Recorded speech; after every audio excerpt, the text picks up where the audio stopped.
Assalamualaikum warahmatullahi wabarakatuh. Bertemu kita dalam kelas PDPR bagi bab 7, sukatan serakan data terkumpul, subtopik 7.1 serakan matematik tingkatan 5 KSSM. Standard pembelajaran yang pertama bagi video ini ialah membina histogram dan poligon kekerapan bagi suatu set data terkumpul. Berikut merupakan rumus-rumus yang akan kita gunakan dalam penyelesaian masalah bagi bab 7. Okey, jadi ada 4 rumus. Yang pertama ialah saiz selang kelas, kedua titik tengah, ketiga sempadan bawah dan keempat sempadan atas. Okey, jadi kita akan lihat contoh bagaimana hendak menggunakan rumus-rumus ini. Okey, kawan-kawan, ini adalah soalan buku teks muka surat 199. Contoh 1. Soalan. Set data di sebelah menunjukkan tinggi kepada sentimeter yang terhampir bagi sekumpulan murid tingkatan 5. Tentukan selang kelas yang sesuai supaya bilangan kelas menjadi 6. Okey, jadi dekat soalan A ni dia dah beri selang kelas dia ialah 6. Jadi dia dah beri selang kelas dia ialah 6. Okey, untuk soalan B pula, bina jadual kekerapan berdasarkan maklumat di A. Seterusnya, lengkapkan jadual kekerapan tersebut dengan had bawah, had atas, titik tengah, sepadan bawah dan sepadan atas. Okey, untuk jawab soalan A ni, cikgu dah keluarkan balik formula ni. Okey, kita imbas kembali. Saiz selang kelas sama dengan nilai data terbesar tolak dengan nilai data terkecil bahagikan dengan bilangan kelas. Okey, jadi rujuk pada soalan, bilangan kelas telah diberi iaitu 6. Jadi bilangan kelas dah diberi, nilai dia adalah 6. Okey, jadi kita akan gantikan pada persamaan. Persamaan yang kita guna ialah ini, rumus yang kita guna, rumus yang cikgu kuningkan ni. Okey, jadi saiz selang kelas, soalan nak saiz selang kelas sama dengan nilai data terbesar. Okey, jadi rujuk pada data kita dekat atas ni, cari nilai yang paling besar. Cikgu jumpa nilai yang paling besar adalah 173. Nilai paling besar. Okey, jadi nilai paling kecil pula ialah 145. Ni nilai paling kecil. Yang ni besar. Okey, jadi rumus kita kata, formula kita kata, nilai data terbesar, jadi 173 ditolakkan dengan nilai data terkecil 145 dibahagikan dengan bilangan kelas. Okey, jadi dalam soalan ni 6 bilangan kelas dia. Tekan kalkulator dapat 4.7. Okey, jadi kita anggarkan dia menjadi 5. Jadi saiz selang kelas kita adalah 5. Siap soalan pertama A. Okey, jadi untuk soalan B, soalan kata bina jadual kekerapan berdasarkan maklumat di A. Okey, jadi maklumat kita kat A itu ialah saiz selang kelas kita 5. Tadi kita dah kira sebelum ni. Okey, kemudian dia kata lengkapkan jadual kekerapan. Okey, ni jadual kekerapan, ada tinggi dan kekerapan dengan mengandungi maklumat tentang had bawah, had atas, titik tengah, sempadan bawah dan sempadan atas. Okey, jadi cikgu akan tunjukkan bagaimana untuk cari dia punya selang kelas. Kelas dia. Okey, jadi saiz selang kelas kita dah tahu 5. Maknanya dalam satu kelas akan ada 5 nombor. Okey, jadi paling senang cara dia adalah awak gunalah tangan awak tu. Okey, nombor paling rendah ialah 145. Okey, kita ada 5 jari kan sebab saiz selang kelas kita 5. Jadi awak boleh anggap satu jari ni 145, 146, 147, 148 dan 149. Okey, jadi selang kelas kita yang pertama ialah 145 hingga 149. Okey, lepas tu dia sambung 5 nombor lagi. 150, 151, 152, 153, 154. Dia cukup 5 nombor. Maknanya saiz selang kelas dia 5. Okey, jadi teruskan isi semua selang kelas yang ada. Okey, jadi cikgu dah siapkan dekat sini. Saya dah isi semua selang kelas yang ada dengan menggunakan jari saya. Saya selang kelas dia 5. Okey, jadi lepas isi ni kita akan isi kekerapan dulu. Kekerapan pula. Okey, jadi untuk isi kekerapan ni ada banyak cara, ada banyak kaedah. Dia pulang kepada awak, tapi yang paling selamat adalah awak menggunakan gundalan. Okey, jadi cikgu tunjuk macam mana nak buat gundalan. Okey, gundalan ni biasanya kita akan start dengan data yang ada kat atas ni. Okey, jadi data ni kita akan potong dia dan tuliskan dia pada bahagian mana. Okey, jadi cikgu akan tunjuk sikit macam mana nak buat gundalan. Okey, saya start dengan 153. Okey, jadi kelas dia di sini. Saya buatlah garisan tu. Macam sekolah rendah belajar dulu. Okay, jadi 158 di sini. 158 dan seterusnya. Dia memang lambat sikit lah. Tapi insyaAllah selamat. Okay, kenapa kita kata selamat? Sebab kalau awak terberhenti dekat sini, katalah cikgu berhenti kat sini, cikgu pergi tandas ke mana kan.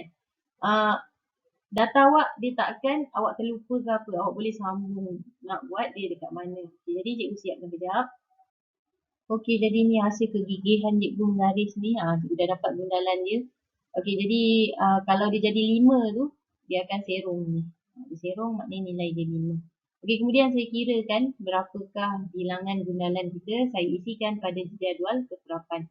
Jadi 2, 3, 6, 5, 3, 1. Okey, jadi kita dah siap bahagian kekerapan. Okey, jadi untuk had bawah paling senang. Had bawah awak salin bahagian bawah dalam selang kelas. Okey, jadi selang kelas kita daripada 145 hingga 149. Had bawah dia adalah 145. Had atas dia adalah 149. Isikan sahaja. Jadi sini 145, sini 149. Okey, jadi untuk titik tengah, rujuk pada formula dekat atas. Mana titik tengah? Ni. Titik tengah sama dengan had bawah ditambahkan dengan had atas. Okey, jadi kita tahu. Ni had bawah, ni had atas. Awak tambahkan dua-dua, bahagi 2. Kita akan dapat nilai tengah dia.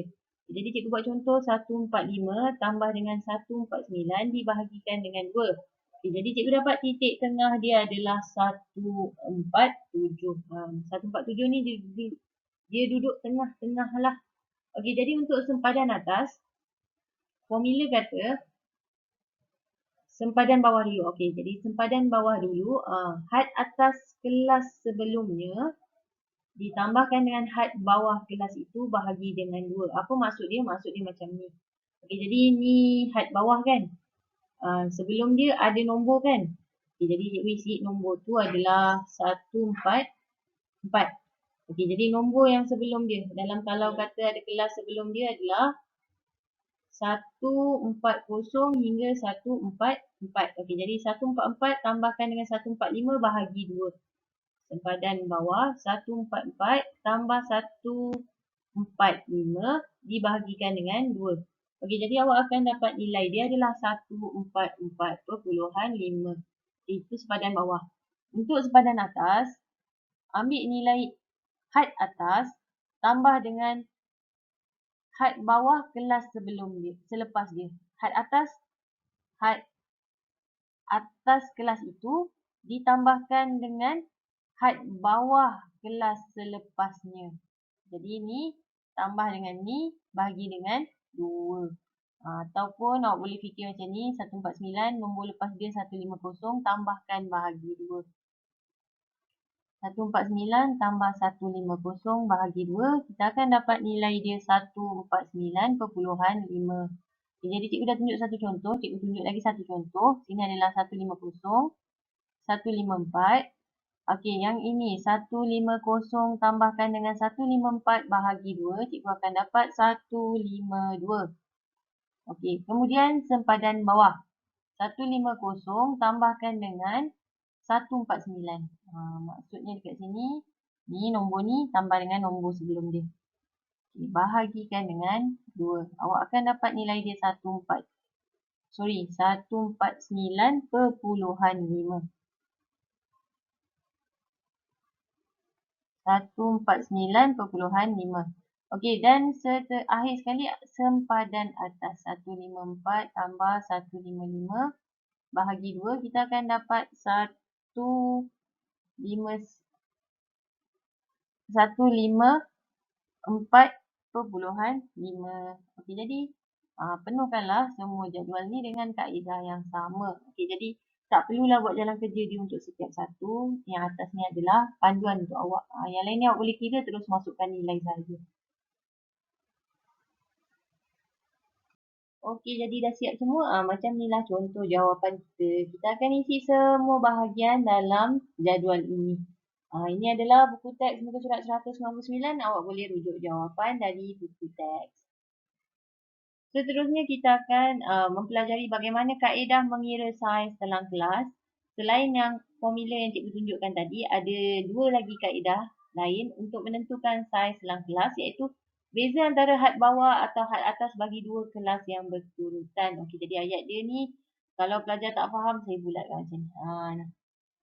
Beza antara had bawah atau had atas bagi dua kelas yang berturutan. Okey, jadi kalau contoh yang cikgu bulatkan ni dia berturutan. Jadi nak dapat saiz selang kelas dia senang sangat. 150 tolak 145 dapat nilai dia 5.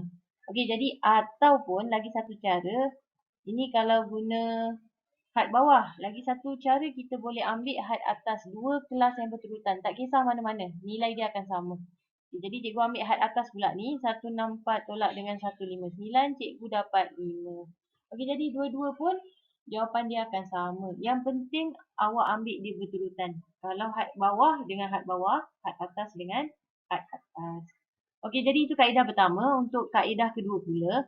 Beza antara sempadan atas dengan sempadan bawah bagi suatu selang kelas. Okey, bila dia kata sempadan dekat sini.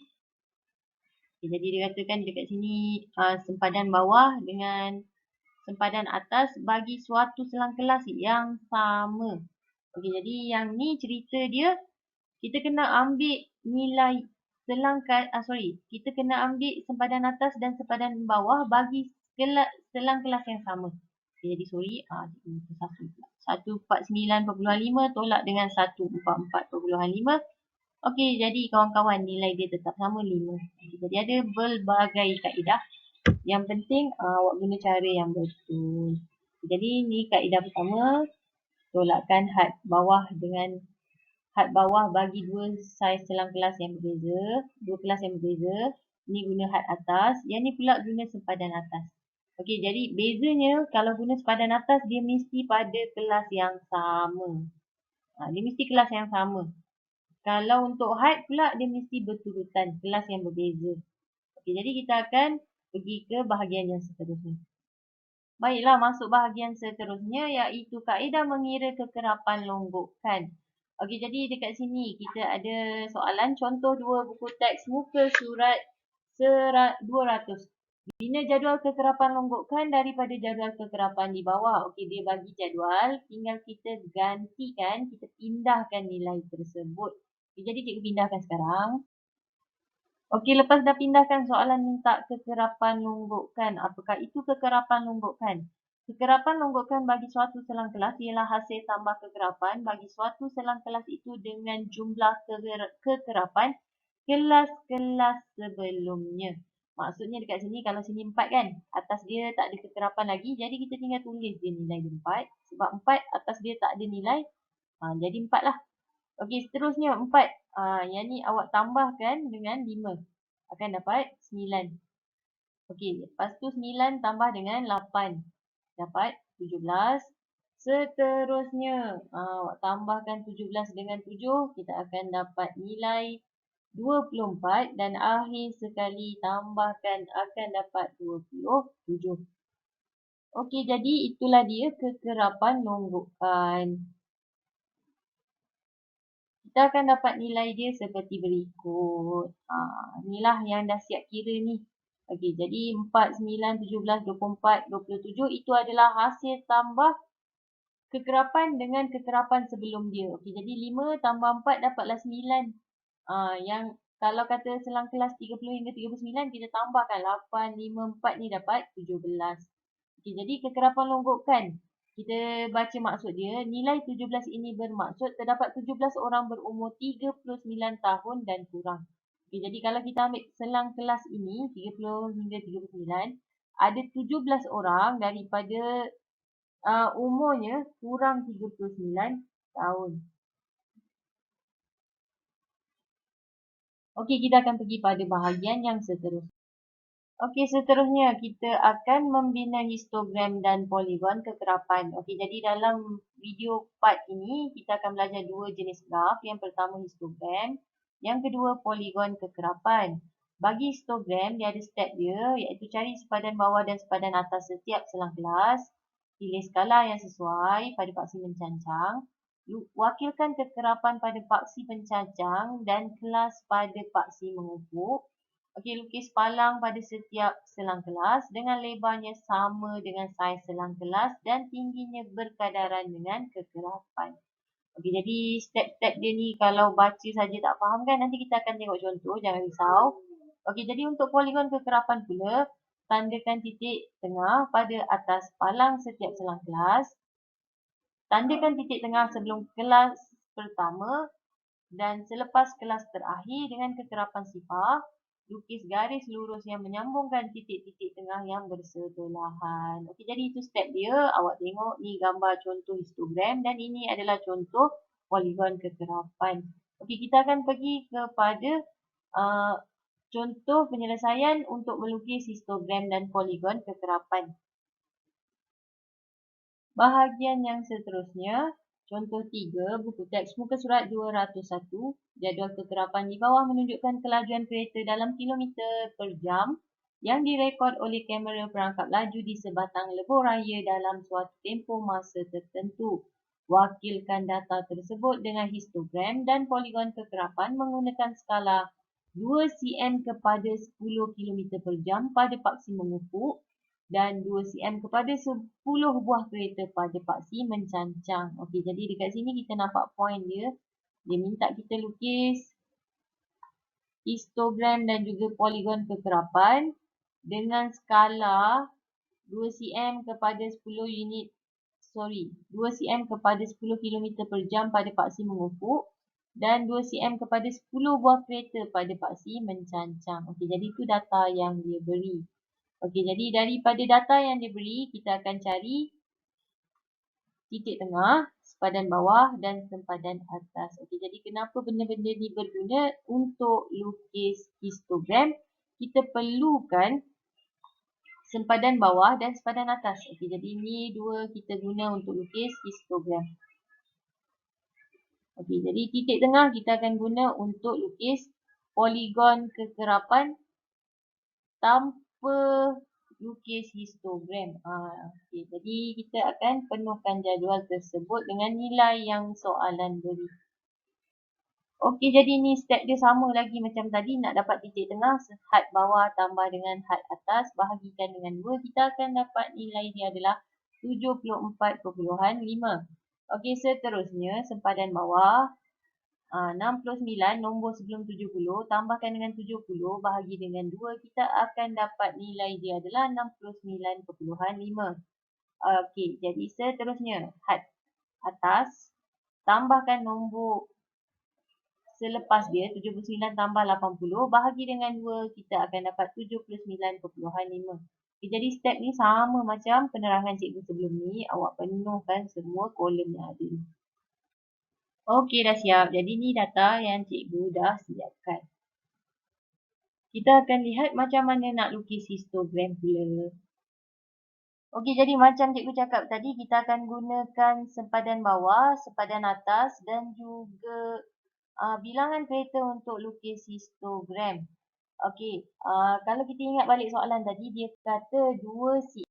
Okey, jadi kalau kita ingat kembali tadi, dia kata 2 cm.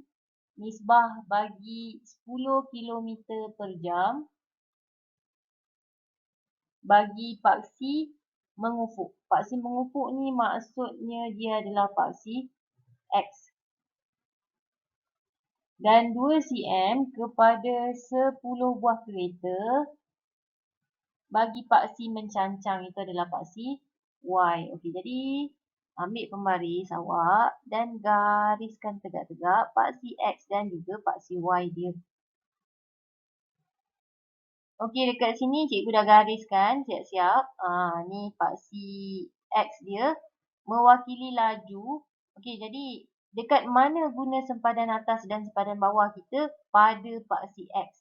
Okey, jadi awak tengok ni 69.5 ni sempadan bawah. Kemudian dia bersambung 79.5 dan seterusnya 89.5, 99.5 dia berturutan. Kalau awak tolak nilai dia adalah 10. Sebab tu kita punya soalan kata tadi 2 cm kepada 10 km per jam. Itulah maksud dia. Dia pakai CP 10. Ni. Kita guna sempadan bawah dan juga sempadan atas. Itu untuk paksi X. Manakala bagi paksi Y, dia adalah bilangan kereta ataupun kita boleh panggil dia sebagai kekerapan. Bilangan kereta ni juga adalah kekerapan kita. Okey. Jadi untuk menentukan kekerapan, soalan tadi kata 2 cm kepada 10 buah kereta. 2 cm, 10 kereta. Maknanya dekat sini kita kena pakai sifir 10. Sebab tu cikgu guna 10, 20, 30, 40. Okey, untuk tahu 2 cm ni macam mana, awak ambil pembaris yang ukur lah daripada sini sampai sini. Awak akan dapati bahawa nilai 10 kotak ni, 10 kotak pada kertas graf ni adalah mewakili 2 cm. 10 kotak kecil-kecil ni. Okey, jadi ambil pembaris awak ukur 2 cm. Nilai dia 10 unit. Kalau untuk paksi X, dia bertambah 10. Sama juga dengan paksi Y, dia pakai sifir 10. Bergantung kepada soalan. Okey, jadi cikgu dah lengkapkan paksi X dan juga paksi Y cikgu.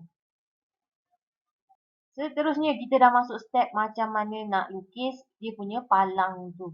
Okey, jadi bagi sempadan atas 69.5 hingga 79.5, bilangan kereta dia adalah 5. Jadi ini adalah 10.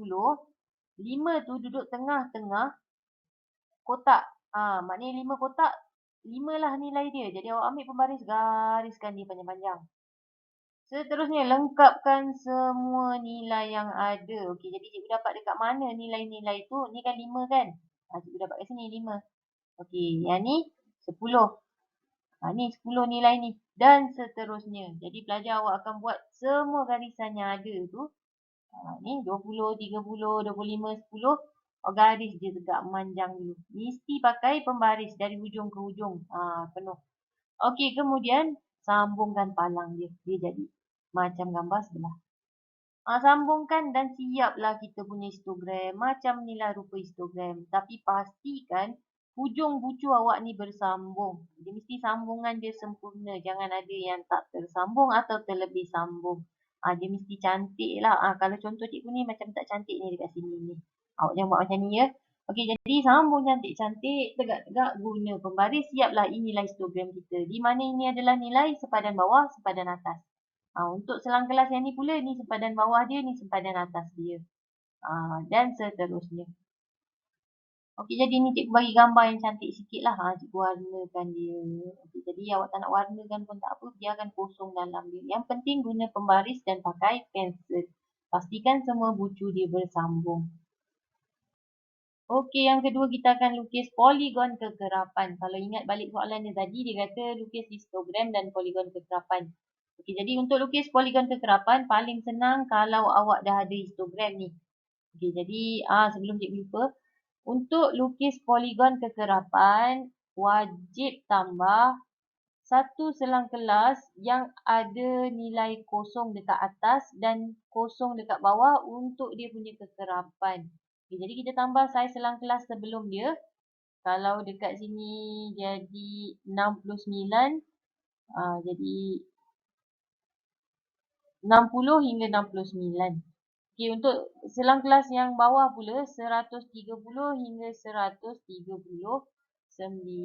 Okay, jadi dia punya kekerapan adalah kosong. Ini wajib tambah kalau dekat kita punya kekerapan bilangan kereta kita tak ada kosong. Kalau dah ada kosong tak payah tambah pun tak apa. Dia wajib ada atas dan juga bawah kosong.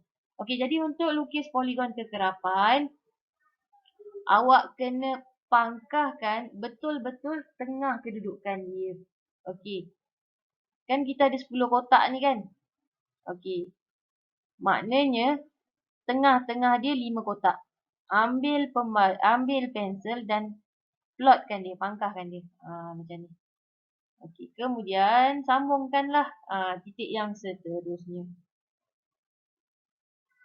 Kenapa cikgu plot kosong dekat sini? Sebab ini adalah dia punya selang kelas daripada 69.5 hingga 59.5. Okey, jadi nilai dia, kekerapan dia adalah kosong. Okey, jadi pangkahkan dekat tengah-tengah dia. Okey, lepas tu awak akan plotkan yang seterusnya pula. Okey, jadi kalau dekat sini 5 kan. Jadi 5 lah tengah-tengah ni awak pangkahkan. Ni untuk saiz selang kelas 69.5 hingga 79.5. Okey, lepas tu plotkan semua pada bahagian tengah dia. Pangkahkan semuanya. Dia akan jadi macam ni. Maknanya semua tengah-tengah dia awak dah plotkan semua. Kemudian ambil pembaris, sambungkan dia. Okey, jadi lepas sambungkan, jadilah. Kawan-kawan, cikgu kenalkan ini nama dia poligon kekerapan. Mesti guna pembaris.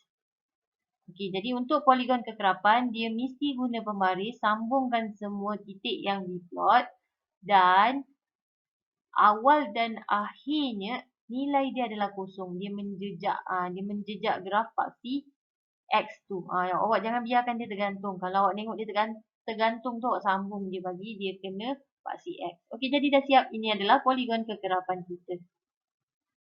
Baiklah, kita akan masuk pada bahagian yang seterusnya, iaitu membina poligon kekerapan tanpa histogram. Okey, jadi boleh juga bina poligon kekerapan ni tanpa histogram. Stepnya adalah seperti berikut. Okey, contoh 4 buku teks muka surat 202, soalan. Jadual kekerapan di bawah menunjukkan masa dalam saat yang dicatatkan oleh 20 orang peserta dalam satu pusingan kelayakan pertandingan berenang. Wakilkan data tersebut dengan poligon kekerapan menggunakan skala 2 cm kepada 5 saat pada paksi mengupuk dan 2 cm kepada 2 orang peserta pada paksi mencancang. Okay, jadi itu dia dah bagi skala. Okay, jadi yang paling penting kita siapkan dulu jadual kita. Untuk lukis poligon kekerapan tanpa histogram, yang paling senang adalah awak gunakan titik tengah. Okay, jadi kita akan isikan nilai dahulu. Okey, jadi macam yang cikgu bincangkan sebelum ni, mesti ada kosong awal dan akhir. Jadi bila ada kosong, mesti ada selang kelas dia yang awal. Iaitu 45 hingga 49. Okey, dan akhir dia 75 hingga 79. Cikgu tambah selang kelas awal dan juga akhir dia. Jadi nak cari titik tengah, paling senang 45 tambah 49 bahagi 2. Tekan je kalkulator, awak akan dapat nilai dia 47. Kemudian 52, 57, 62, 67, 72 dan 77. Okey, jadi dah siap tabel kita. Tabel kita dah siap. Senang dah. Kita boleh lukis kita punya poligon kekerapan dengan menggunakan data berikut. 2 cm 5 saat paksi mengupuk dan 2 cm 2 orang peserta paksi mencancang. Okey, kita selesaikan mencancang dahulu. Mencancang dia kata 2 orang. Maknanya pakai sifir 2. 2, 4, 6. Okey, jadi untuk paksi mengupuk pula, dia kata 5 saat. Kalau kita pakai 5 dekat sini, jalan graf kita akan jadi panjang sangat kawan-kawan. Dia akan start 5, 10, 15, 20 kan. Okey, jadi tak perlu buat macam tu. Bawah awak guna sahaja titik tengah. Okay, jadi salin 47, 52. Kalau awak tolakkan, awak akan dapat saiz dia adalah 5 sebenarnya. Okey, jadi terus boleh tulis. Ini adalah 47, 52, 57, 62, 67, 72 dan 77. Okey, jadi itu adalah paksi masa dalam unit saat. Okey, kemudian kita plotkan sahaja dia. Jadi 47 nilai dia kosong. 52, 2. Pangkahkan dia. Ni tengah-tengah. 3 dia akan duduk tengah-tengah antara 2 dan 4. 6, 5. Sorry.